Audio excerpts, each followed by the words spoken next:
A very good evening, dear beloved community. Let's take a moment to just stretch a little bit, perhaps turn our head from side to side, perhaps opening our eyes and just allowing ourselves to really arrive in this moment with this community. It's such a joy to be together with everyone again, and I do apologize for being a little bit outside of space, outside of time. We live in the mountains here, as you know, in Mountain Spring. And so we've had quite a lot of wind lately. And so therefore the power and the internet was a little unstable. So we needed to do a little workaround for this evening. So sometimes life's like that. We need to find ways to work around and work with situations. And our suffering often arises when we want things to be different from how they are. So it's always a wonderful opportunity to touch into what's underlying everything, and that's suchness. In the Plum Village Tradition, we are not waiting for anything or anyone to come into practice, to come into presence, but rather we always come to our breathing, we always come back to the moment. And I was absolutely delighted when I was finally able to connect, to see that everyone on this Zoom was practicing sitting meditation, was practicing presence. So thank you so much for that. Why don't we take a moment to enjoy some sounds of the bell, and I'll begin my sharing for this evening.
Dear family, I want to extend my deepest thanks to everyone at the Metta Center for this invitation and for the opportunity to sit together with this beautiful community this evening. I feel very close to all of you, and I have such fond memories of when you were last here in Mountain Spring, and we look forward to your presence here again whenever you would like.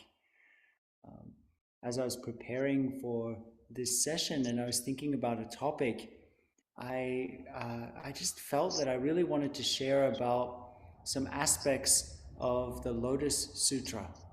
And there are a few reasons for this. One of the reasons is that if we ask an average passerby on the street which Buddhist sutras they might have heard of, they most likely won't respond with sutras like the Satipatthana or the Anapanasati, or sutras like the Perfection of Wisdom or the Vimalakirti Sutra. Many times they'll respond with titles like the Lotus Sutra, the Heart Sutra, and sometimes the Diamond Sutra. The Lotus Sutra is one of the most famous sutras in Buddhism. It's considered actually in Mahayana Buddhism to be the king of sutras.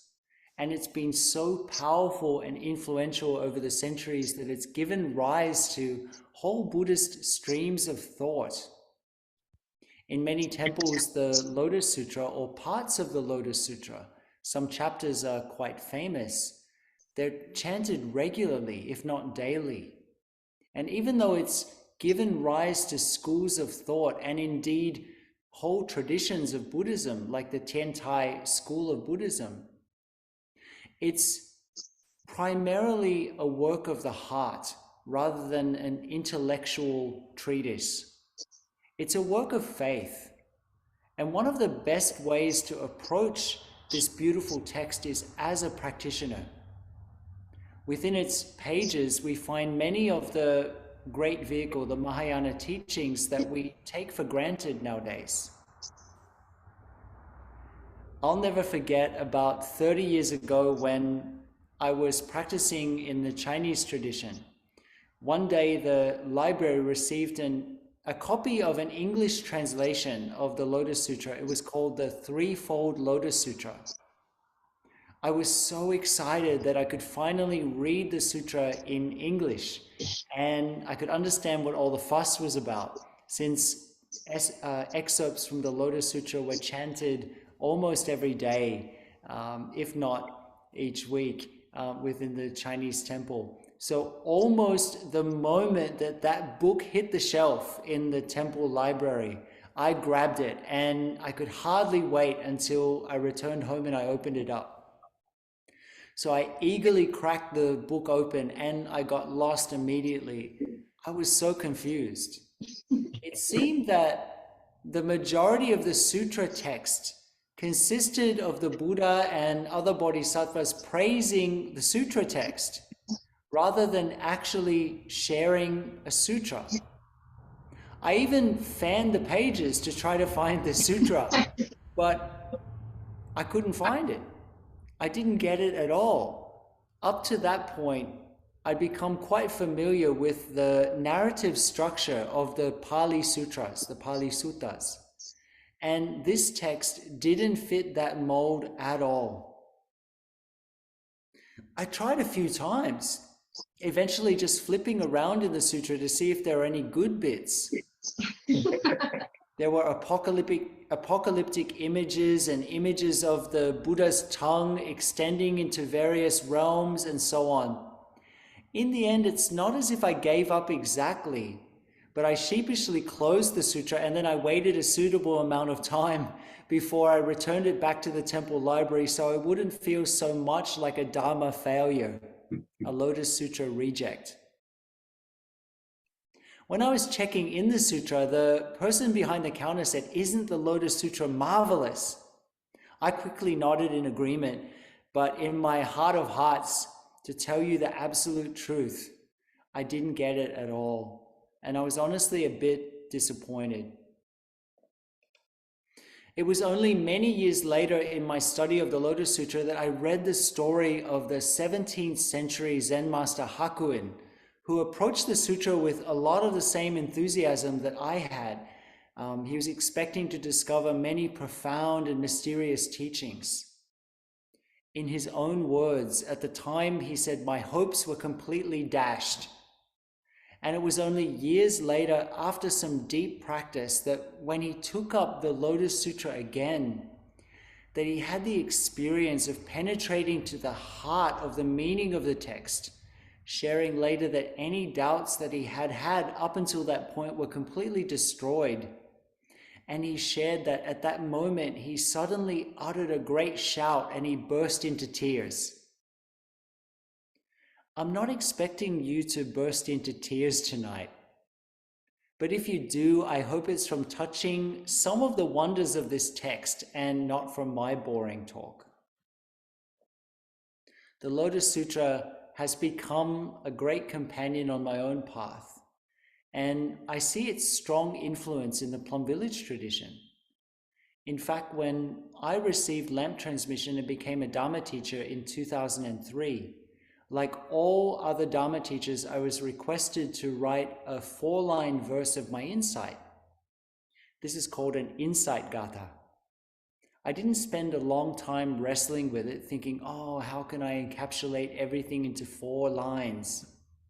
The first 3 lines came all at once, one day while I was doing walking meditation, and the last line came a few days later. Sometimes it's like that. My verse was, "The Dharma drum's ancient rhythm is heard in every quarter of the universe. Who can escape the sound of the rising tide? With every step, every breath, spring returns in countless fragrant blossoms. Hand in hand we ascend the mountain. It was only much later that I realized that a lot of the imagery in my gatha, my poem, is actually from the Lotus Sutra. I'm lucky enough to have been cared for over the past 2 decades by an amazing traditional Korean medicine practitioner. I have to say, I probably wouldn't still be here if it wasn't for her. She shared with me that in Chinese medicine, there's a saying that if you sleep next to the medicine pot, you don't actually need to drink the medicine, that it will enter your body simply because you're next to the pot. And I think that's maybe what happened to me with the Lotus Sutra. It's also, to be honest, what happened to me with durian. I spent part of my childhood in Georgetown and in Butterworth, which is near Penang in Malaysia, and a lot of Malaysian people, and they love durians. So durian and myself, when I was younger, we didn't really have this great relationship. And at one time, the family that I was staying with decided to go down to KL for the weekend. So we drove from Penang down to KL. And the family loved durian so much, and they bought some durian from a roadside stall. And so we traveled in that car with Malaysia's hot, so with the air conditioning going on and durian in the car. So I guess you could say that I started to love durian because the smell of the durian just entered the pores of my skin, entered my body, willing or not. And it's a little bit like that perhaps with the Lotus Sutra. The teachings in this King of Sutras are not presented in a clear, self-explanatory way as they are in the Pali Canon. And this can be really challenging for some of us. It was for me. People tend to have a visceral reaction to the Lotus Sutra.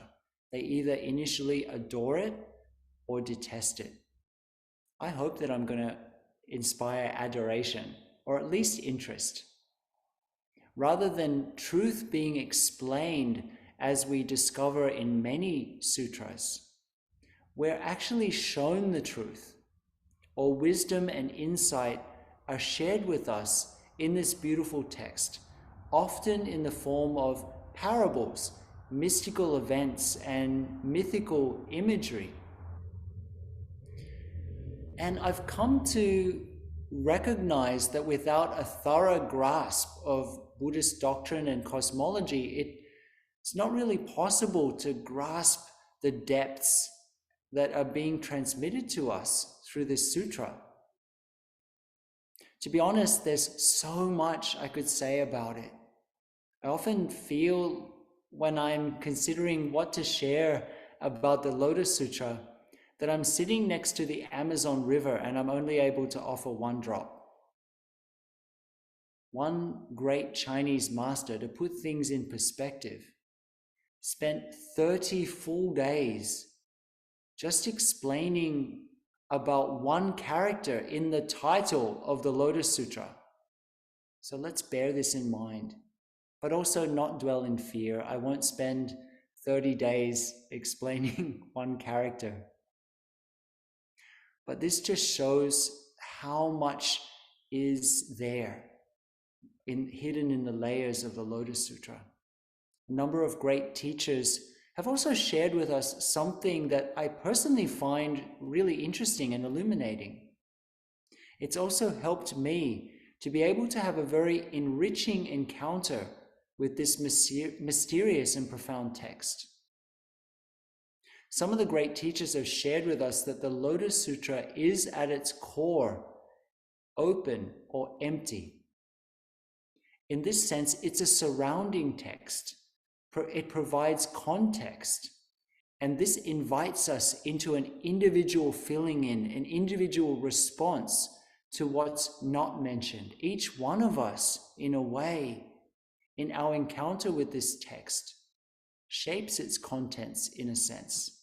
And if we have a living relationship with the suttas, even other sutras apart from the Lotus Sutra, suttas in the Pali Canon, also they have the function of holding up a mirror to ourselves. So in this way, for each of us, the sutra holds up a mirror to our mind and our heart, and sometimes that can be confronting.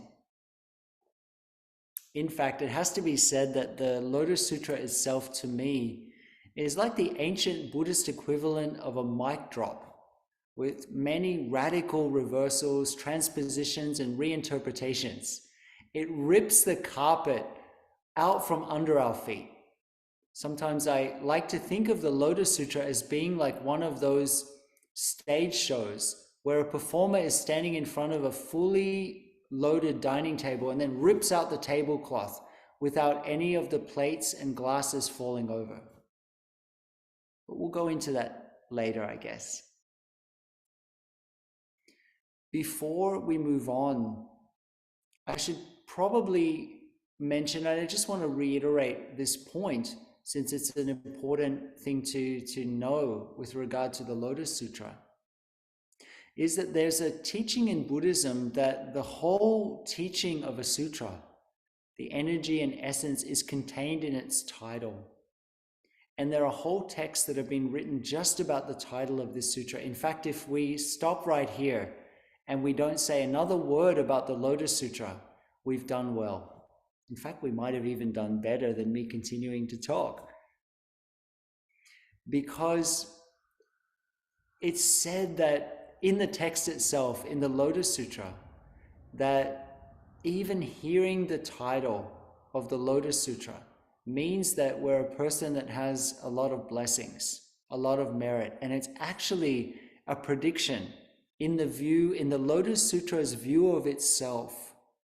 Hearing of its existence is actually a prediction of Buddhahood for you. In the traditional texts, in the Pali Canon, we always find that a Buddha will offer a prediction of Buddhahood, a future prediction of Buddhahood. So in this way, the Lotus Sutra's view of itself, it views itself as giving a prediction of awakening for each one of us. And that's a beautiful thing to think of. Just hearing the title of this sutra means that you're on the path to become a Buddha. This is a great thing. Buddhahood is our everyday reality. This is the core teaching of the Lotus Sutra. We have a calligraphy that I've seen in some centers of Plum Village, different centers around the world, that I believe is mistaken, particularly given both the insight of my own teacher and the insight of the Lotus Sutra. The calligraphy reads, "Walk like a Buddha, sit like a Buddha." And this is not really the teaching that my teacher, Thich Nhat Hanh, and the Lotus Sutra teaches. Tay shares with us to walk as a Buddha, to sit as a Buddha. That experience is our every moment experience. It's the ground of our being, and our practice as Buddhist practitioners is to bring that forth. Previously, I've mentioned that sitting mindfully, walking mindfully, breathing mindfully is at the same time a practice of cultivation, yes. But it's already the very fruit of the practice that we're looking for. The Dhamma is described as being immediately useful and effective, outside of space and time, right here and right now. In many ways, the form of practice is both a cause and a result at the same time. In Mahayana Buddhism, there's a teaching that the means and the end can't be separated. Awakening, liberation, peace, and insight are not separate from the practices we engage in. So the Lotus Sutra, with this insight, is both a cause and a result. It's both the means and the end. The Buddha shares in this text that everything that he's taught up to now, and bear in mind that this text was offered towards the end of the Buddha's life, according to many scholars of Mahayana Buddhism. It was offered on Vulture Peak, which is near Rajgir in India. And the Buddha shares that to everyone gathered, you know, everything that I've taught you up to now is, you should consider it to be like toys for little children.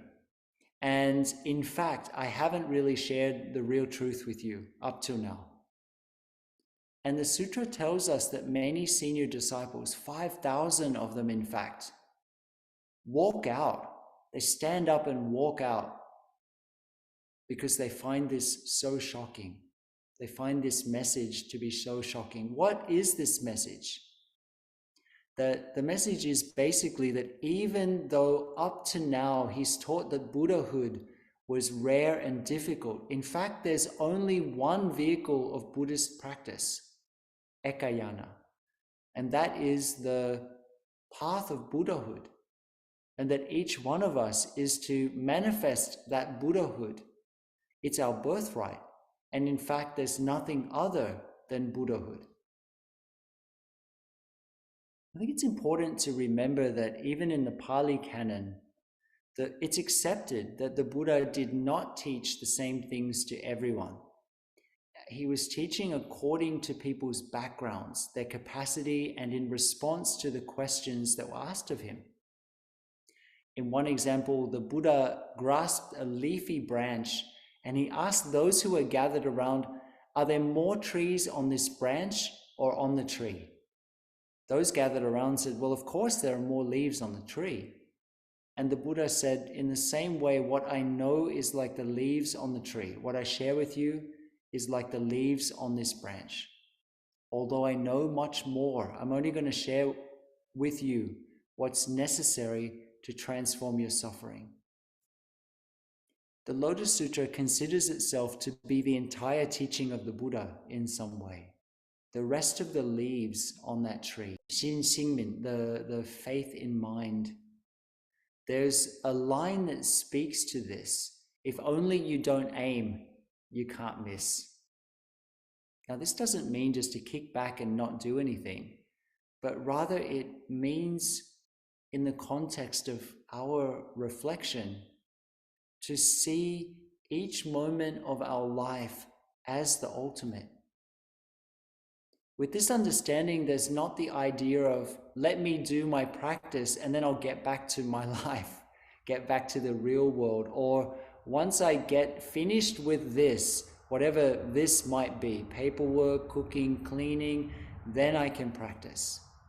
If we have that idea, we're a practitioner of the small vehicle. The small vehicle here hasn't got anything to do with any particular lineage of practice, but rather refers to a tendency to compartmentalize, to see spiritual practice in a reductive way. So please, as good students of the Buddha, please let go of the idea that you need to be somewhere else, doing something else, in order to engage in real practice. From my heart to yours, the truth is, you're never going to get there if you think it's somewhere other than where you are right now.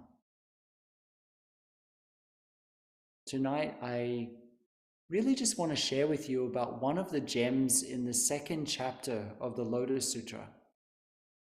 It's a chapter that many scholars tell us is one of the key chapters of the text. It's indeed a very important one, but as we walk through the Lotus Sutra, even the seemingly insignificant incidents or phrases, or those chapters or sections that seem to be throwaway chapters, are deeply important.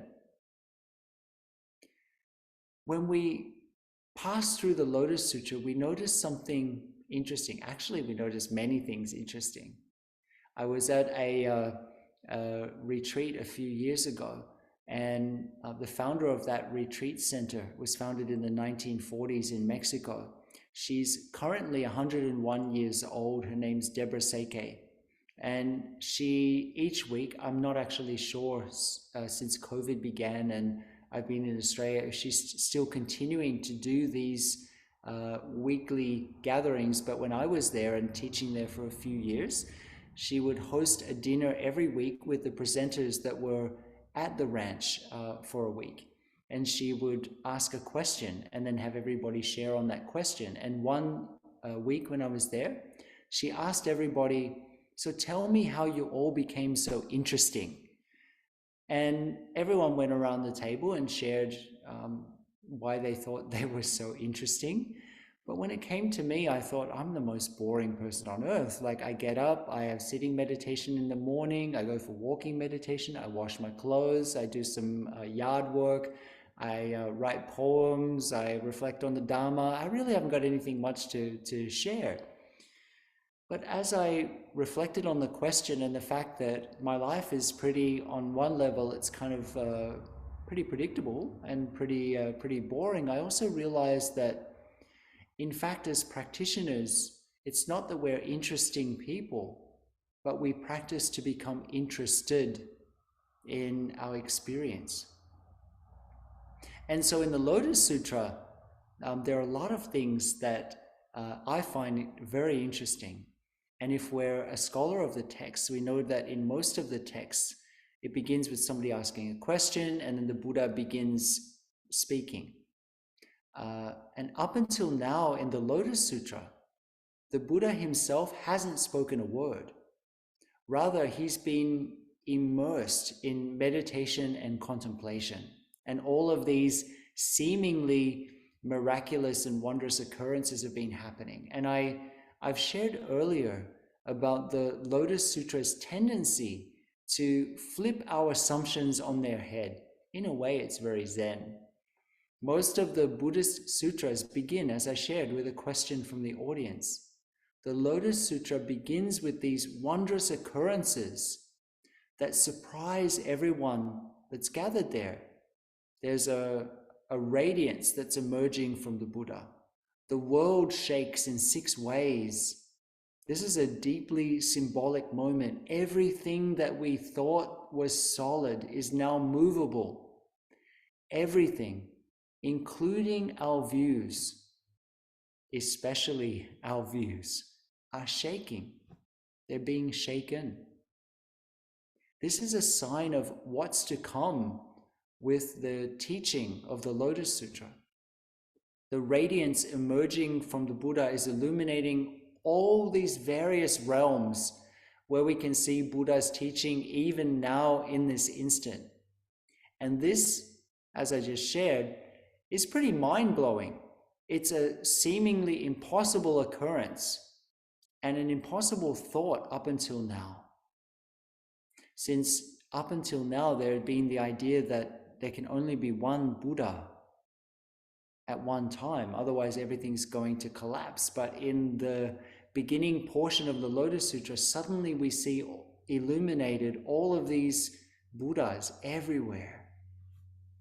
And the Buddha shares with us that he has taught the Dharma through skillful means, upaya, and that in fact every person that's woken up and become a Buddha has attained mastery of this quality of skillfulness or skillful means and wisdom and insight. If we visit a traditionally designed monastery, at the entrance of a monastery, we need to pass through what's called a triple gate. There are 3 entrances which can symbolize many things, but for now I'm going to offer one framework which seems appropriate in this moment. The first gateway, the first of the 3 arches, is called the Gateway of Wisdom. In Chinese, wisdom, 智慧, or in Vietnamese, trí tuệ, is made up of 2 characters.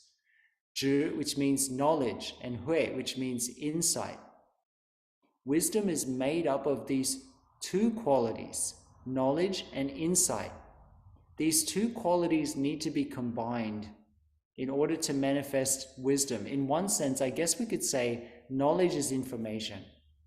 It needs to be applied in our daily life in order to actually generate the wisdom that transforms suffering. The second gateway, the second archway, is called the Gateway of Compassion. Compassion in Chinese is 慈悲, in Vietnamese từ bi, and it's made up of two characters. 慈, which literally means loving kindness, and bei, which means compassion. Wisdom and compassion are considered in Mahayana Buddhism to be like two wings of a bird. Wisdom without compassion is dry and cold, and compassion without any wisdom is seriously unbalanced. You're going to burn out really quickly. The third gateway is the gateway that manifests when wisdom and compassion are combined. It's the central gateway in the traditional triple gate of a monastery. It's called the gateway of skillful means, or in Chinese, Phang Bien, or in Vietnamese, it's Phương Tien. Phang means straight, and Bien means convenience. Perhaps we could consider it as cutting right to the chase, to the essence, in a way that's useful and appropriate to the person and the situation. Why don't we enjoy a sound of the bell?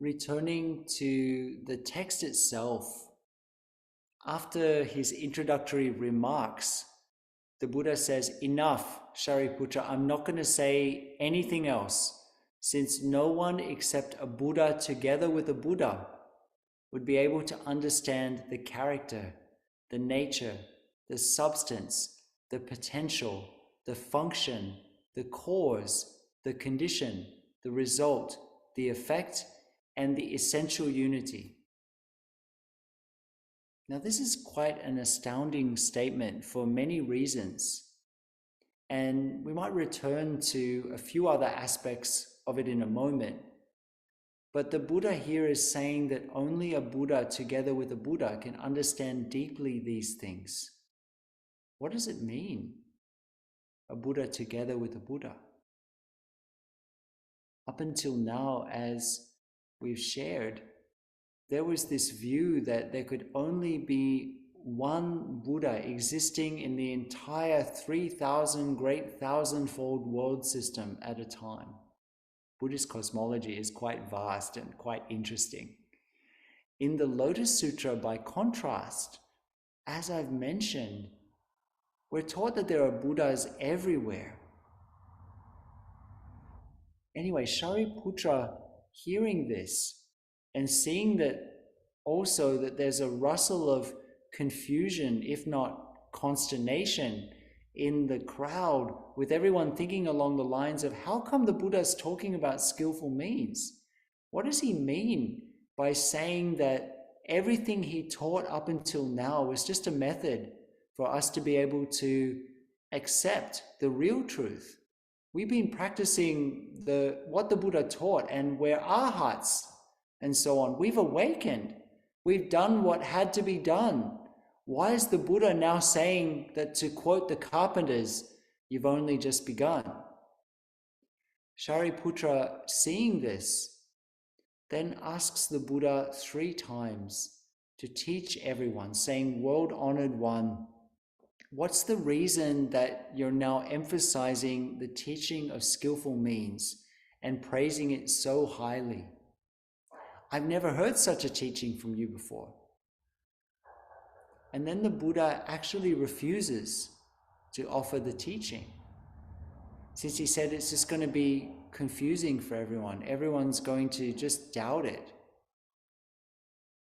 And so Shariputra keeps asking. And in Buddhist practice, for important things, we always ask 3 times. This shows how serious we are. In fact, in some of the older, more traditional Vietnamese families, there's a tradition of offering and asking 3 times. If something is offered, then we would not, like if you're following that old tradition, it might be similar perhaps in China, I'm not so sure, but it definitely exists in the older generation in Vietnam. They'll offer something and then you're supposed to refuse it the first time. If you take it the first time, it's rude. They may not have actually meant it. They might have just been polite. And then the second time of offering or asking, and then the third time is when you know it's sincere, and then you can receive it without being impolite. So there's a little bit of that here. So finally, after Shariputra's asking 3 times, the Buddha agrees to teach. Now, if we've been contemplating the things that I've shared about the sutra up until now, seeing the auspicious signs, the fact that the Buddha was going to teach, to offer this teaching, it was a done deal. It was going to happen. It was already certain. And as I've shared, when the Buddha declares his intention to teach and shares about skillful means, and that everything I shared up until now was like child's toys for you, now I'm going to offer you the real teaching, something surprising occurs. As I've shared, 5,000 of the senior disciples, not just householders, but monastics, senior disciples, were so shocked and disappointed by the Buddha's words to the effect that there was a deeper teaching that they had not understood until now, that they'd not been ready for, that they'd not in fact realized the full fruit of the path, that they stood up and walk out. A good teacher is a person or a situation, to me, that challenges us in some way and causes us to expand our mind and our heart. If the teacher's just confirming everything we already know, then we haven't really learned much, have we? The Buddha says in one of the most ancient teachings, I'm sharing this evening about just a little aspect of the Lotus Sutra, which many consider to be a later teaching or addition to the Buddhist canon, but in one of the earliest recorded teachings of the Buddha in a collection of discourses in the Sutta Nipata called the Atthagavagga, the Book of Eights, the Buddha actually shares that very often if we don't have this quality of discernment, a little bit of sharpness and questioning about our experience and our views and our habit energies, both positive and negative, then often the things we call liberation, or we call peace, or we call joy, or even that we call practice, are actually our habit energies in disguise. And so in the Lotus Sutra, after this walking out of the disciples and the sharing about skillful means, in this second chapter, the Buddha offers a framework, and we've already heard it in brief, that I find personally very useful and very transformative in my own practice. And I use this framework to reflect on people and on circumstances, on feelings that are arising, on perceptions, on organizations, and so on. These qualities are called the Ten Suchnesses, and they're what the Buddha referred to when he said only a Buddha together with a Buddha can understand this teaching. They're of immense importance, even though, as I read them before, they can seem very brief: appearance, nature, and embodiment, and so on. In many ways, they're actually a Mahayana reinterpretation of the essential teaching of dependent origination. which is when people say, what did the Buddha wake up to under the Bodhi tree? He actually woke up to the reality of dependent origination, that this is because that is. This gives rise to that. And when this stops manifesting, then that stops manifesting. So the 10 Suchnesses are in some way a Mahayana reinterpretation or expansion of the dependent origination. The 10 Suchnesses are a very important framework in the Tiantai Buddhist school, in Tiantai Buddhist philosophy. The Tiantai school is a school in Chinese Buddhism, a lineage in Chinese Buddhism, which is incredibly important and still very powerful today. A lot of its insights and teachings come from the Lotus Sutra.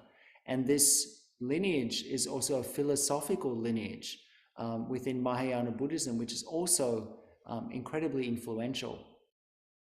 And these 10 Suchnesses are a very important framework in that school. And in a very simple way, in the Lotus Sutra, the Buddha teaches that for everything that comes to be, whether it's something like a flower or an animal or a human being, or whether it's a feeling or a perception and so on, there are these factors. The first is such an appearance or such a form. This is the outer appearance, the attributes of something that we can perceive, like color, shape, behavior, and so on. Everything has its own characteristic form. To use a simple example, a rose bush falls within certain identifiable characteristics. So does a human, so does a feeling. And so this is what we mean by such an appearance. We can look at a person, another person. In my case, I can look at another brother and say, this is the way they manifest. This is how they, physically how they show up. And the next factor is nature. This is the inherent quality the quality of a person or a thing that we can't necessarily immediately tell from the outward appearance. So we can look at a person and say, this is a human being, this is a monk, and so on. This is a Vietnamese person, this is a Caucasian person, this is a person of indigenous origin, for example. That's such an appearance or form on the human level. Or we can have some other characteristics that are in terms of appearance and form. And then there's the nature, which we don't necessarily pick up immediately. Some roses have the nature of bearing red blossoms and some white. We only know that when they begin to bloom. We don't know when it's wintertime and there are no roses. The forms and the colors of the blossoms accord to the nature of the plant. This is what's meant by such a nature. So in some way, we can see this person has such a manifestation and this is their nature.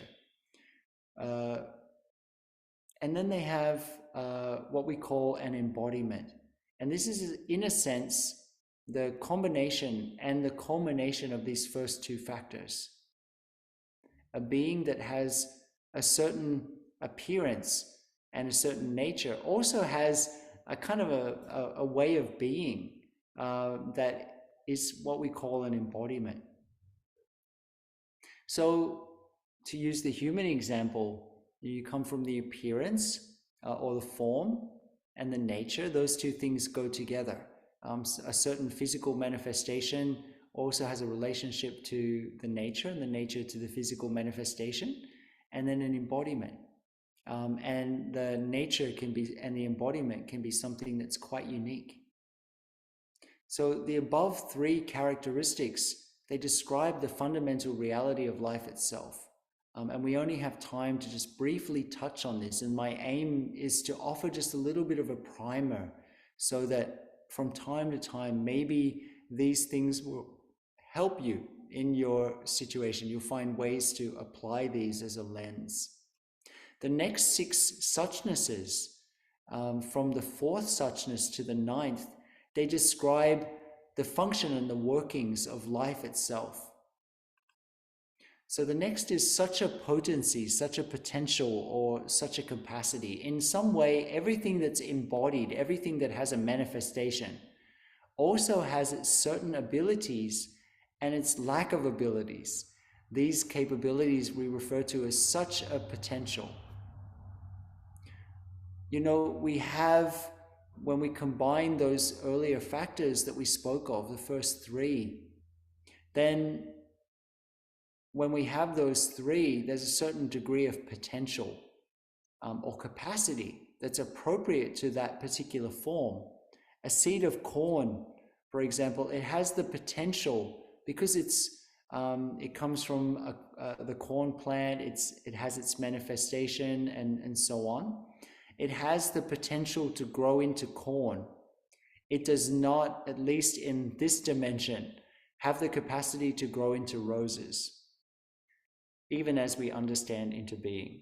A seed of corn is not going to grow into a rose flower. And so this is what's meant by such a potential or such a potency.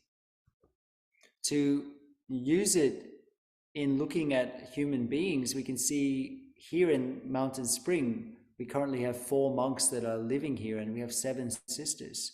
To use the example of the monks, each of the 4 monks that live here have very different potentials or capacities, ways of manifesting the first few suchnesses.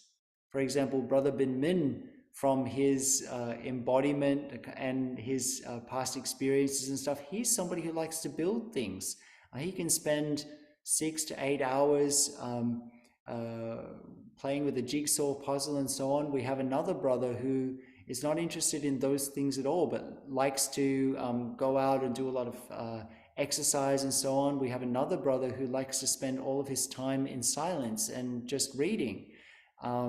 I know, for example, I myself don't have the capacity to build all the sheds and different things that Brother Bin Min has. So this is what we mean by this. Then the next one is called function, or it's sometimes translated as influence. And I like to think of this sometimes as a purpose. Everything, even anger, has its purpose. And I've shared previously about some physical examples for understanding the suchnesses, but you can also use this framework to understand mental formations or emotions or perceptions that are arising. Anger in you has a particular kind of appearance. It has a particular nature. It has a particular potency. It has a particular potential. And you can reflect on what that potential is. Is it a potential for good? Is it a potential for unhelpfulness? And so on. And then also you need to, it's helpful to move on to the next one. What's its function? Everything, even anger, has its purpose. It's not wrong or it's not bad. Also, every behavior, in a way, has a purpose. There's a reason that it's come about. There's some causes and conditions that have given rise to something. A reason that it's manifested in this way. Such a potency or a potential, as we shared before, it always produces some degree of activity, or as we're calling now in this suchness, a function.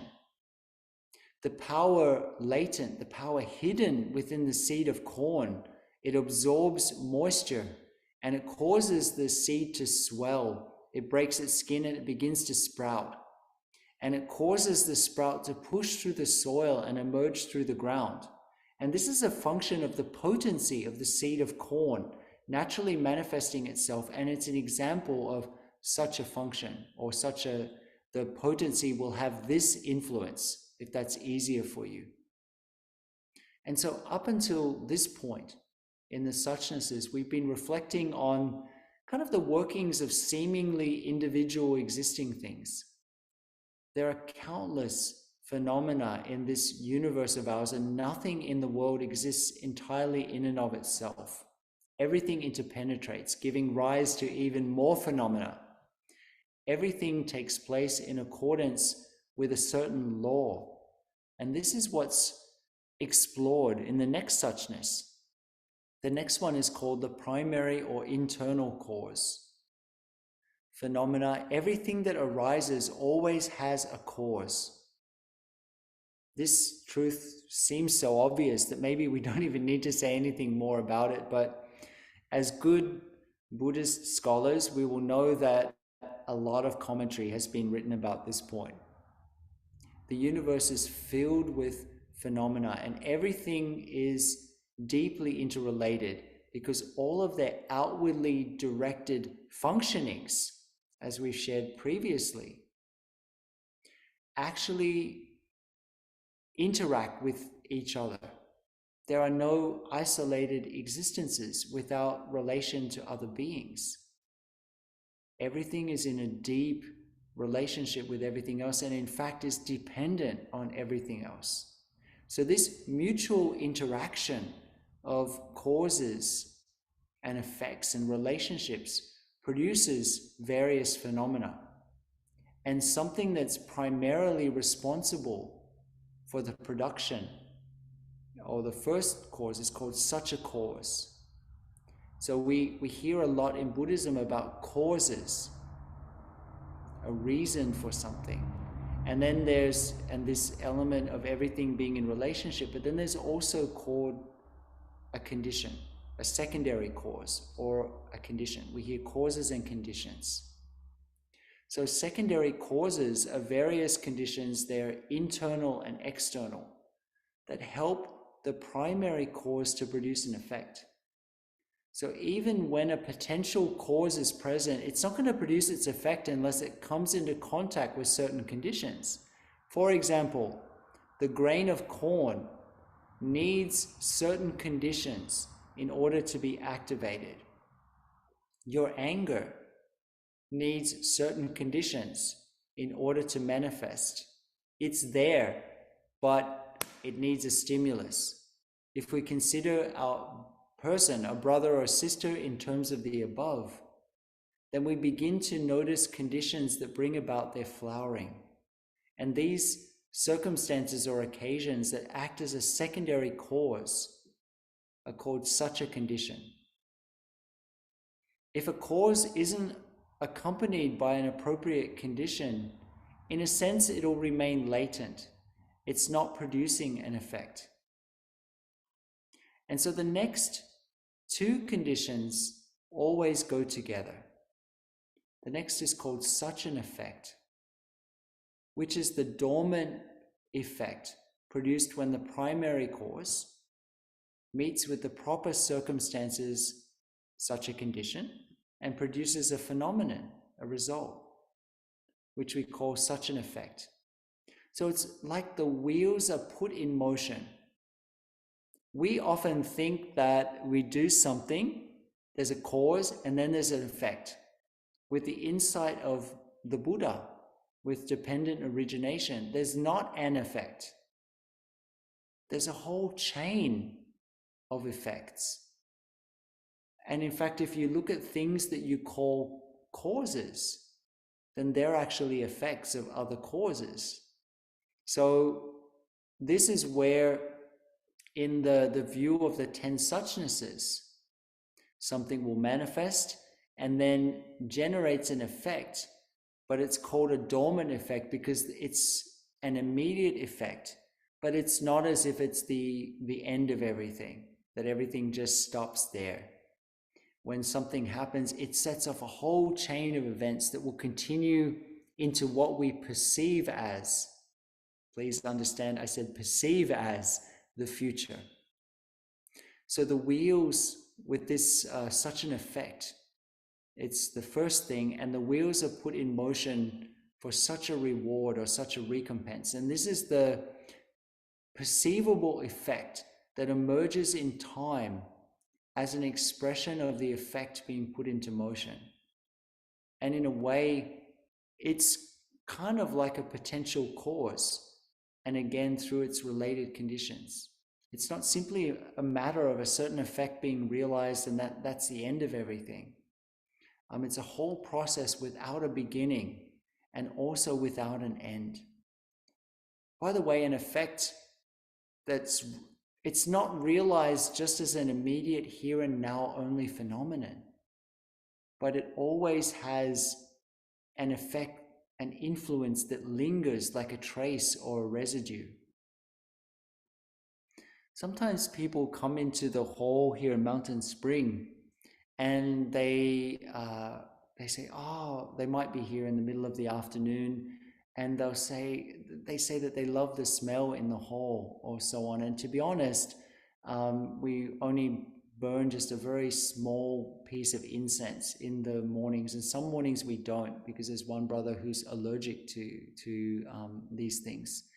But the previous effects of incense that's being burned is maybe kind of sunk into the wood a little bit. It has its lingering effect, and every single thing we do, every thought, every word, every action, every movement of the body, it sets off a chain of events, and that has a lingering effect, like the fragrance of the incense, on the world around us. And this is what's meant by such a recompense.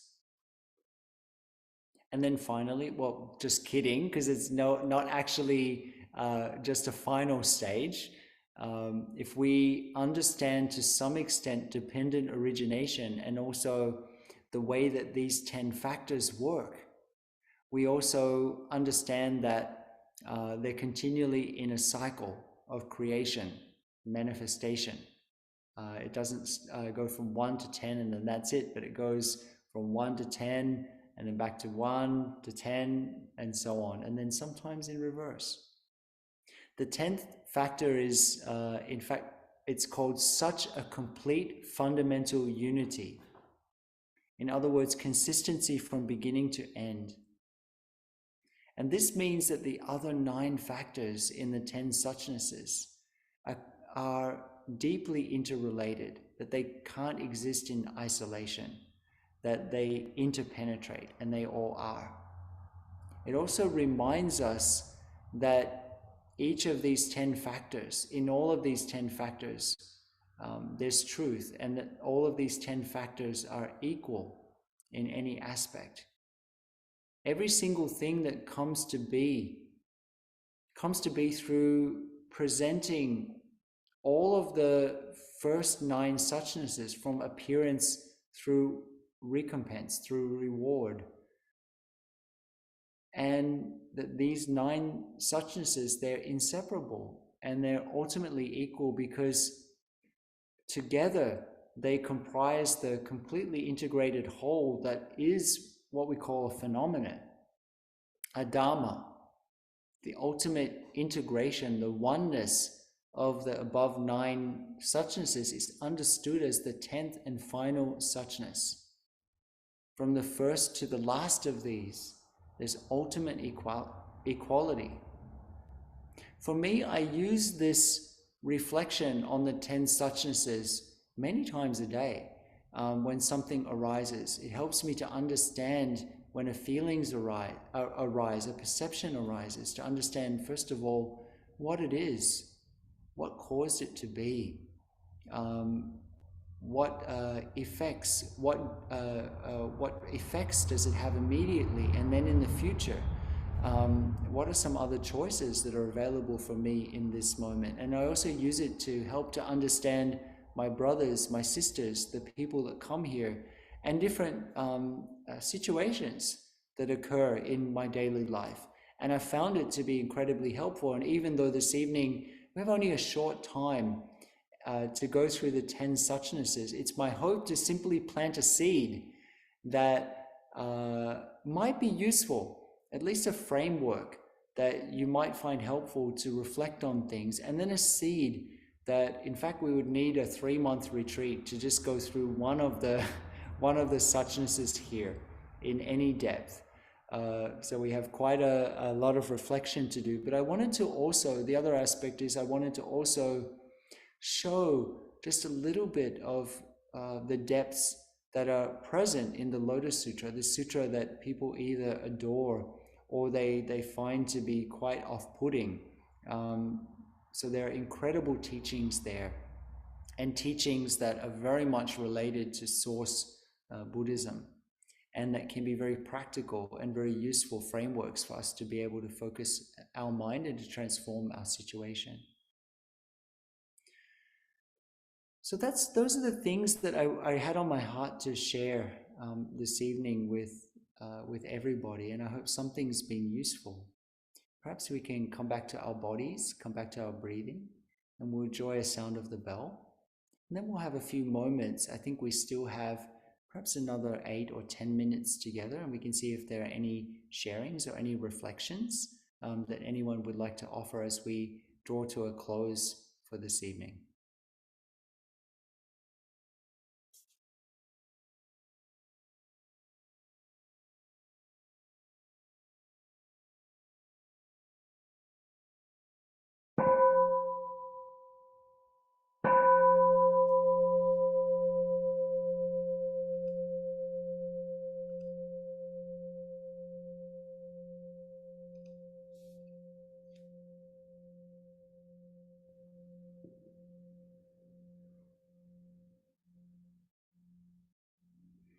So, dear beloved family, it's been such a pleasure to be together with you. And I know everyone must be so tired of hearing my voice. So, let me hear some of yours. I'd love to hear from you. So, if anyone would like to bow in, I'm not sure. Perhaps Brother Sinsin, you can share with us a little about if anyone would like to share how to go about it. Yes, thank you so much, Brother Phap Hai, for sharing such a unique session tonight. To be honest, when I heard about the title, I had no idea what you're going to talk about. And then Ten Suchnesses, I thought, oh, and then I'm not familiar with the Lotus Sutra myself. And then halfway through the talk, I was still thinking, oh, what is I this have to about? say, I'm not able to hear you at this moment in time. Am I the only one? It's certainly possible. Can everybody else hear Brother Sinsin? Okay. So, Brother Phap Hai, I was just saying, thank you for sharing this unique session. I said Day. I wasn't quite Oh, sure what it's sound the issues. topic was going to be about, and but Double checking. the conclusion that I can draw, from my understanding is that, especially the last part of your talk, I think it really shows how interdependent things are and how interconnected all of us are.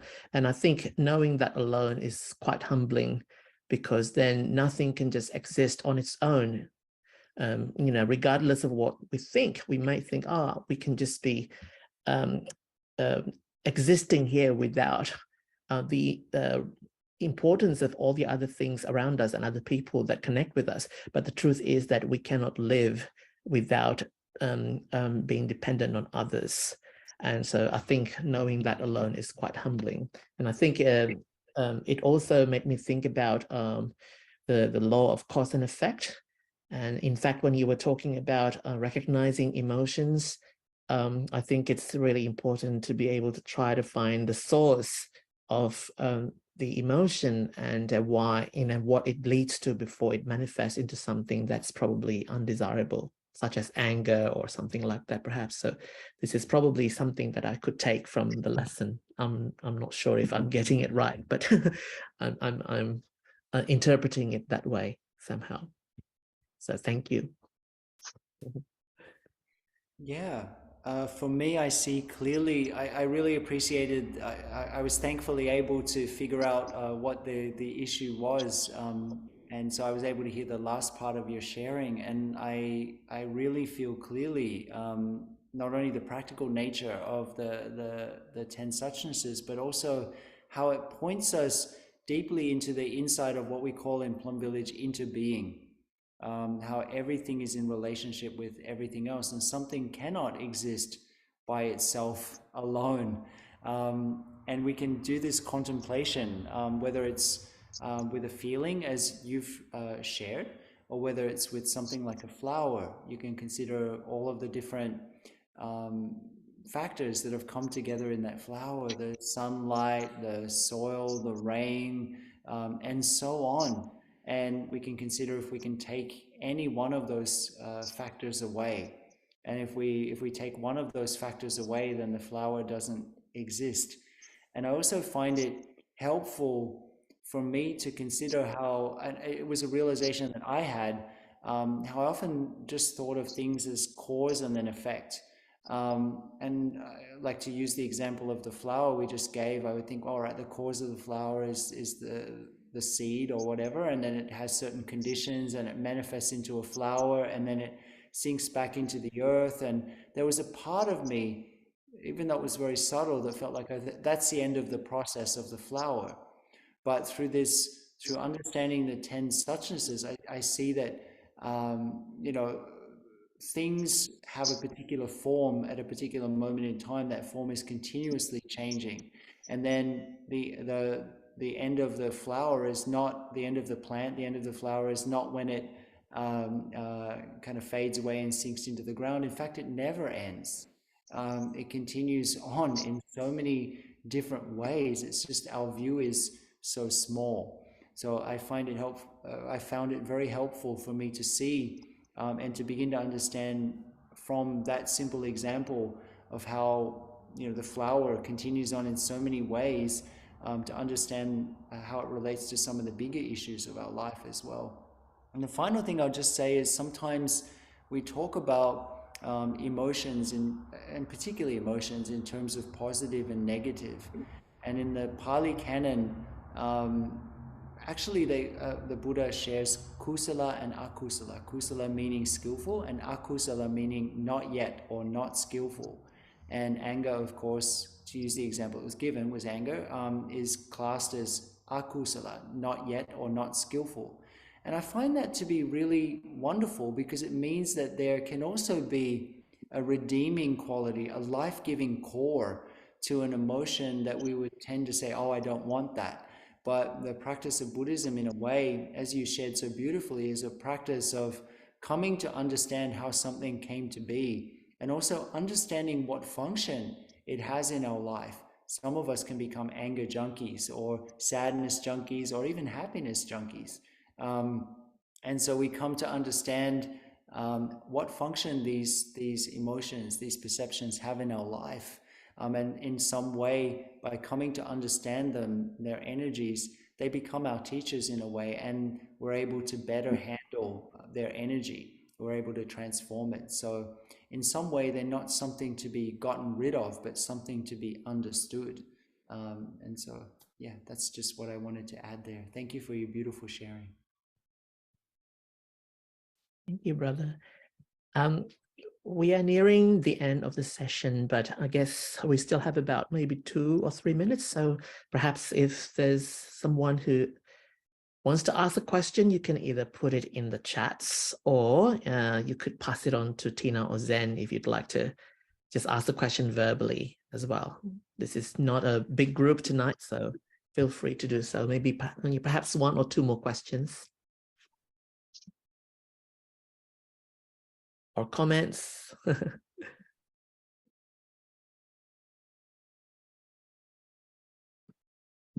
Okay.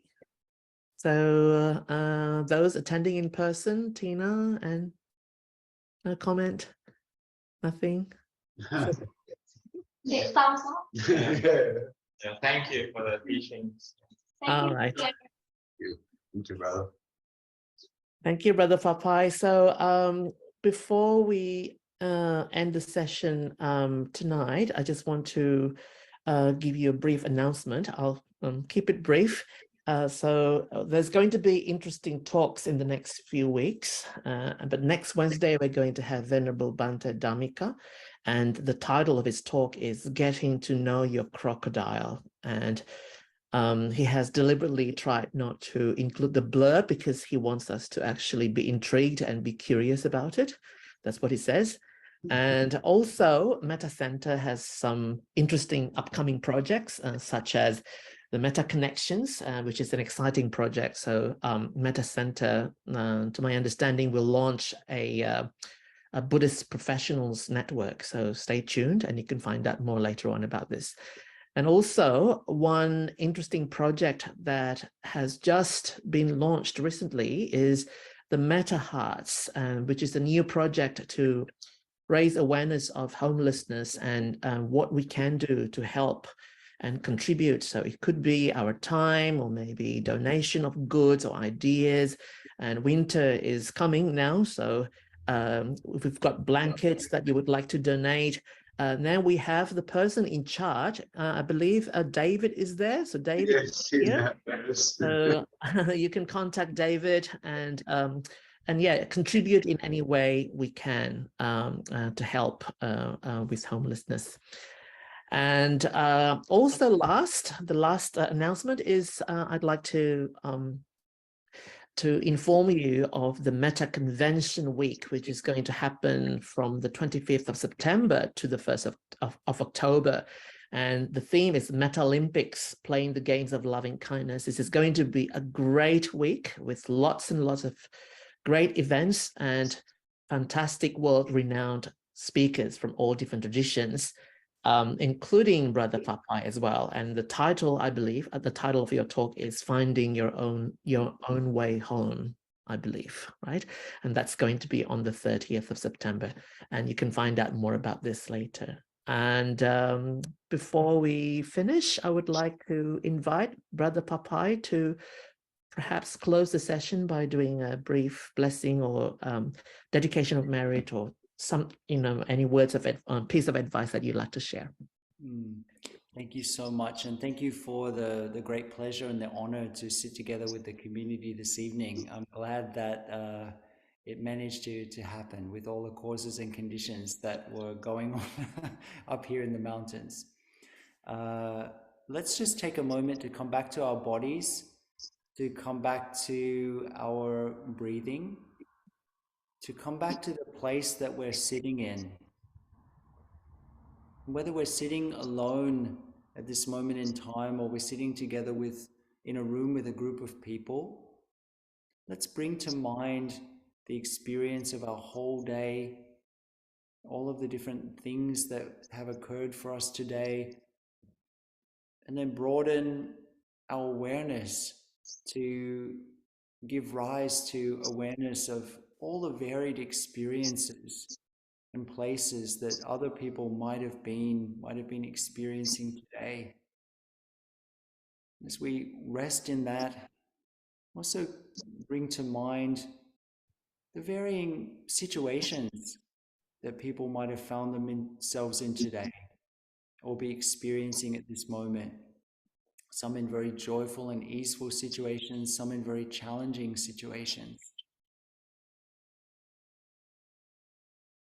And we'll reflect also on all the different places, the other places we could have actually been tonight, all the different places and experiences we could have chosen to have, and places we could have chosen to be.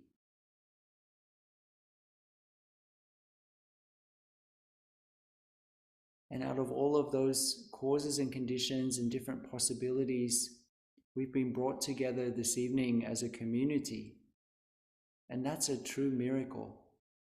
So let's reflect on our experience this evening, and we might have had a word or a phrase, a sentence perhaps, that touched us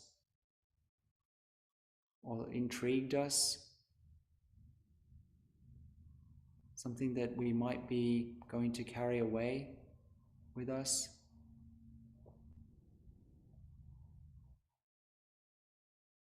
As we rest in that awareness and the preciousness of community, let's just take a moment to send some gratitude, first of all, to ourselves for spending this time to cultivate this spacious awareness and to learn more. And also to extend that goodwill and open heart to everyone else who joined this session, to everyone else who even knew about this session. And then to those who, for various causes and conditions, did not hear about this session at all. I'm just wishing that all of those beings will also experience a moment of peace, a moment of togetherness, a moment of ease.